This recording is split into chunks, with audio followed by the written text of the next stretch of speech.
talasbaybay ko dyan sa aking channel RC TV Mechanic on Duty. Meron po tayong gagawin ngayon mga guys, na papalit tayo ng belt ng isang sasakyan na makina ay Suzuki. Yan, ito po. Pero bago tayo magpalit ng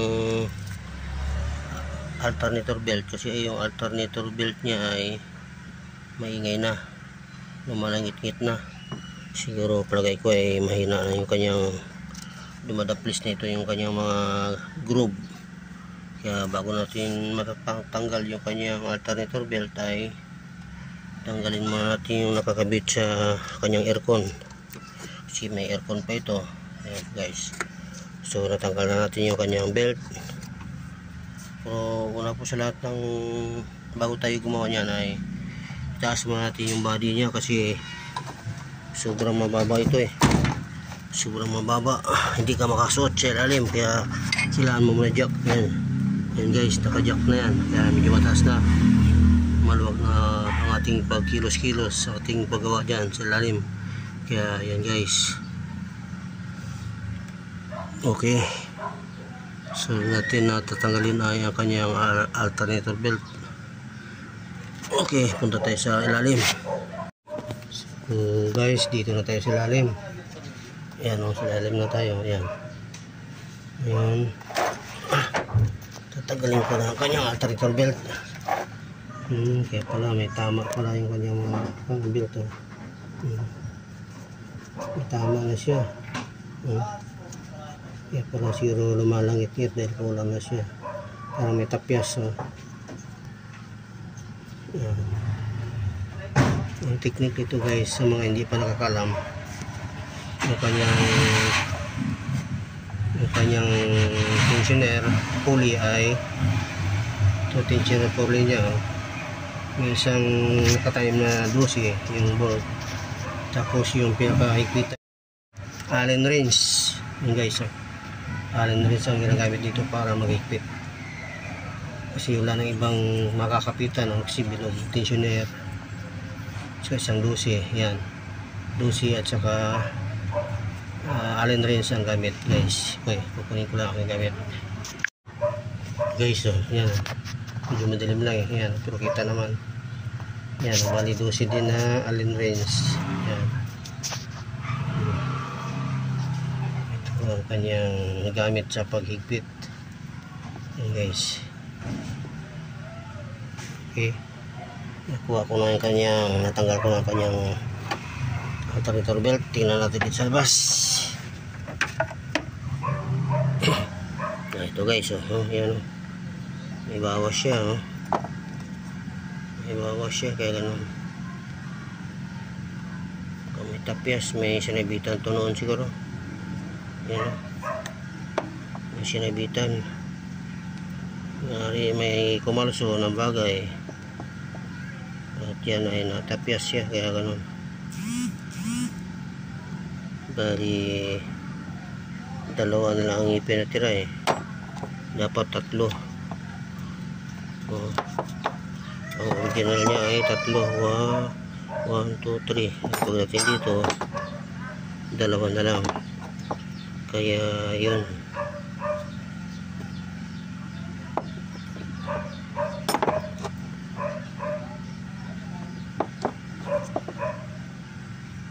Okay.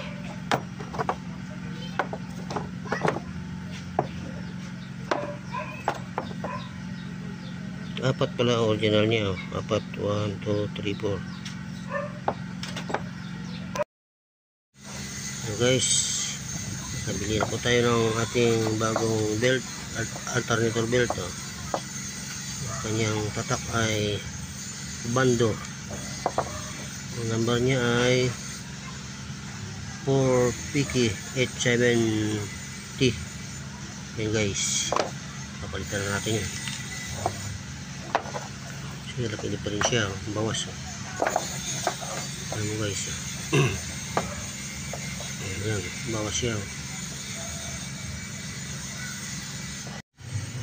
So guys, nagabit ko na yung kanyang belt. Check natin kung gusto baka alis. Ayan. So, ayos naman, nakapasok naman sa kanya-kanyang group. Ito sa pulley sa may main pulley niya. Pagdating dun sa alternator belt ay okay din. Tapos natin to, yung allen wheel sabay higpit ito, yung 12. Yan guys, biray natin to, yung allen wheels, tapos higpitan. Okay, yan na, tama ng paghigpit. Ayan, balat na siya. Ayan.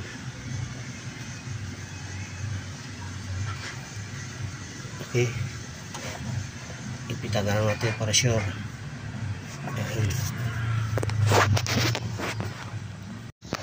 Yan, okay na po. Ipitan na natin. Kanyang number EPDM. Tapos dito naman 4 Piki 870 bando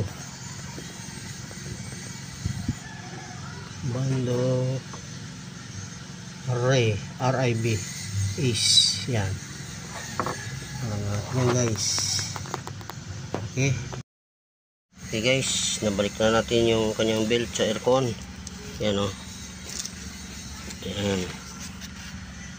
Ayan, checkin natin, pandarin natin kung ayos lang ang kanyang kaalapat na kanyang belt sa alternator. Mapalit kasi tayo ng alternator kaya ayan, subukan natin i-start, pandarin natin. Okay, ito yung kanyang ignition. Okay, start.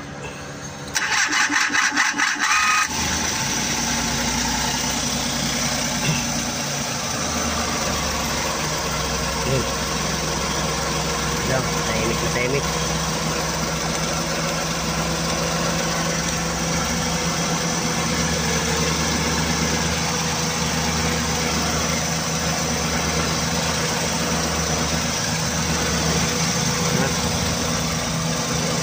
Ayan guys, ito na yung mga sumali ko dyan.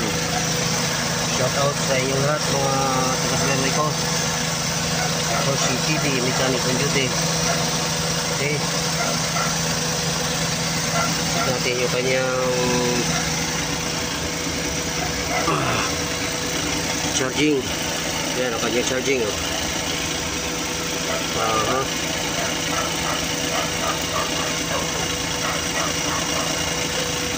Okay,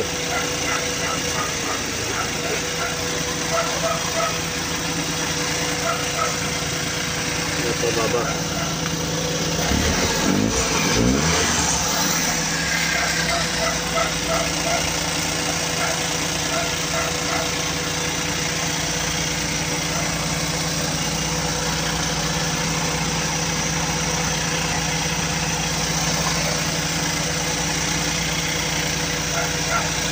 Okay na. Okay guys, yun na, manda na. Wala na siyang langit-ngit. Check natin yung kanyang charging. Yan o. Yan. Yung hindi nakasindi ang ilaw ay 13.6 volt, 13.7. Yan. Isindi natin ang ilaw, headlight. Yan. 13.5. 13.5 ang kanyang charging pagka nakasindi ang ilaw. Ganyan. Okay, shout out na lang dyan sa aking mga kaibigan, sa aking mga taga-subaybay dyan. Okay, 13.8, 13.6. yan, pag walang ilaw, okay na yan. Yan. Okay, salamat sa inyong mga Thank you for watching. Don't forget to subscribe, like, and share. Bye-bye po.